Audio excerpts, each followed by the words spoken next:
ഞാനിവിടെ ഉണ്ടാക്കാൻ പോകുന്നത് കുറ്റിച്ചിറ ബിരിയാണിയാണ്. ദം ബിരിയാണിയാണ് ഉണ്ടാക്കാൻ പോകുന്നത്. പാൻ നന്നായി ചൂടായതിനു ശേഷം ഞാൻ ഇതിലേക്ക് സൺഫ്ലവർ ഓയിൽ ഒഴിച്ചു കൊടുക്കുന്നുണ്ട്. ഇനി നമുക്കിതിലോട്ട് കുറച്ച് നല്ല നെയ്യ് ചേർത്ത് കൊടുക്കാം. നന്നായി ചൂടായതിനു ശേഷം നമുക്ക് ഇതിലേക്ക് സവാള ചേർത്ത്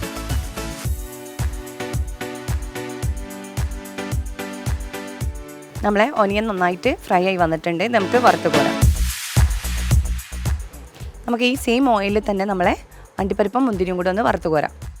ഇനി ഇതിലോട്ട് നമ്മൾ കിസ്മിസ് ആഡ് ചെയ്ത് കൊടുക്കുകയാണ്. ഇതും രണ്ടും കൂടെ വറുത്ത് കോരാം.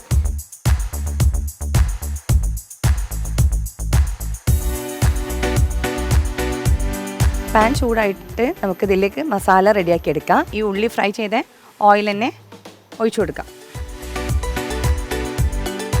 പാൻ ചൂടായതിനു ശേഷം നമ്മൾ ഇതിലേക്ക് സവാള ചേർത്ത് കൊടുക്കുകയാണ്.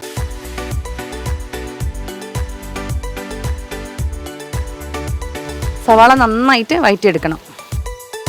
എന്താണ് പ്ലാൻ ചെയ്തത്? കുറ്റിച്ചിറ ബിരിയാണി. കുറ്റിച്ചിറ വളരെ ഫേമസ് ആണ് ബിരിയാണിയുടെ.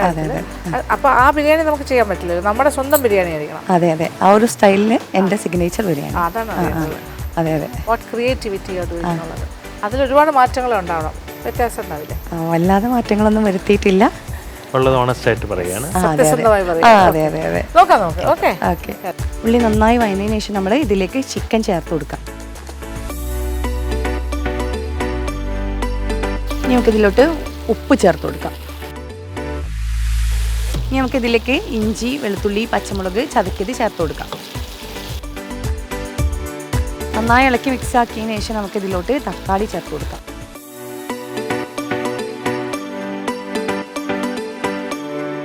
നമ്മളിതിലോട്ട് തൈര് ചേർത്ത് കൊടുക്കുകയാണ്.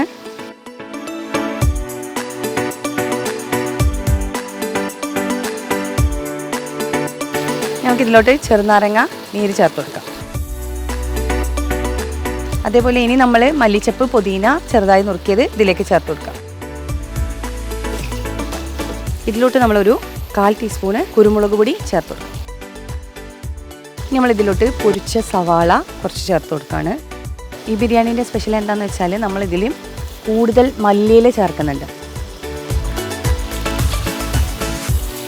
നമ്മളെ ബിരിയാണിയുടെ മസാല ഇവിടെ റെഡി ആയിട്ടുണ്ട്. നമുക്ക് ഇത് മാറ്റി വെച്ചിട്ട് റൈസ് തയ്യാറാക്കാം. നമ്മളെ പാൻ ചൂടായതിനു ശേഷം നമ്മൾ ഇതിലോട്ട് ഓയിൽ, നമ്മൾ നേരത്തെ ഫ്രൈ ചെയ്ത് വെച്ചതിൻ്റെ ബാക്കിയുള്ള ഓയിൽ ചേർത്ത് കൊടുക്കാം. ഓയിൽ ചൂടാക്കിയതിലേക്ക് ഞാൻ പട്ടയും ഏലക്ക, ഗ്രാമ്പൂ ഇട്ട് കൊടുക്കുന്നുണ്ട്.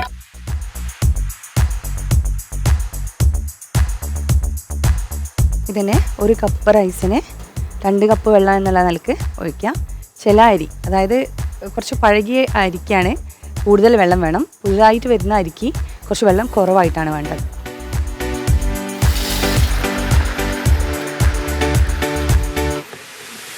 ഇനി നമുക്കിതിലേക്ക് ആവശ്യത്തിന് ഉപ്പ് ചേർത്ത് കൊടുക്കാം. ഞാൻ ഇതിൽ ചേർത്ത വെള്ളം നല്ല ബോയിൽഡ് വാട്ടറാണ് ചേർത്ത് കൊടുക്കേണ്ടത്, നോർമൽ വാട്ടർ അല്ല. തിളച്ച വെള്ളം ഞാൻ തൊട്ടടുത്തുള്ള അടുപ്പിൽ വെച്ചിട്ട് തിളച്ചതിന് ശേഷമാണ് ഇതിലേക്ക് ചേർത്ത് കൊടുത്തത്. അരിയും വെള്ളം സെയിം ആയതിന് ശേഷം നമുക്കിത് മൂടി വെച്ചിട്ട് വേവിക്കാം. തീ ഒന്ന് സിമ്മാക്കണം. നമ്മൾ റൈസ് ഇവിടെ റെഡി ആയിട്ടുണ്ട്. നമുക്കിതൊന്ന് തുറന്നു നോക്കാം. റൈസ് റെഡിയാണ്. നമ്മൾ മസാല ഇവിടെ നന്നായി ചൂടാക്കാൻ വെച്ചിട്ടുണ്ട്. ചൂടായി വരുന്നുണ്ട്. ചൂടായതിനു ശേഷം നമുക്ക് ദമ്മിടാം. ചോറ് ഇതിൻ്റെ മുകളിലേക്ക് ഇട്ട് കൊടുക്കാൻ പോവാണ്.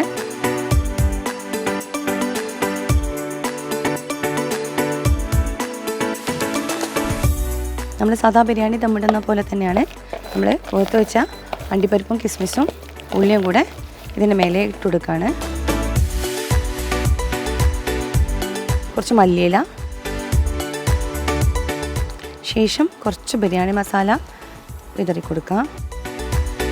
വീണ്ടും നമ്മളെ റൈസ് ഫുള്ളായിട്ട് ഇതിൻ്റെ മേലെ ഇട്ട് കൊടുക്കാം.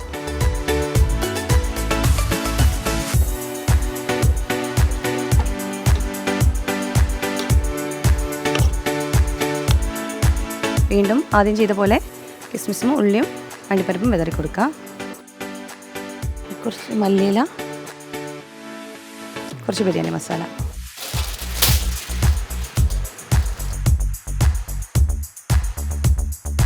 നമ്മളെ ബിരിയാണി ഇവിടെ ദമ്മായിട്ടുണ്ട്. നമുക്കിത് പൊട്ടിച്ചിട്ട് സെർവ് ചെയ്യാം.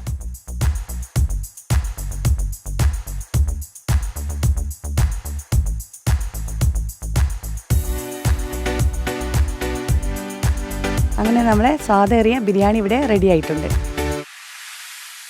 നല്ല മണം അതിൻ്റെ അടപ്പോട് തുറന്നപ്പോൾ അല്ലേ?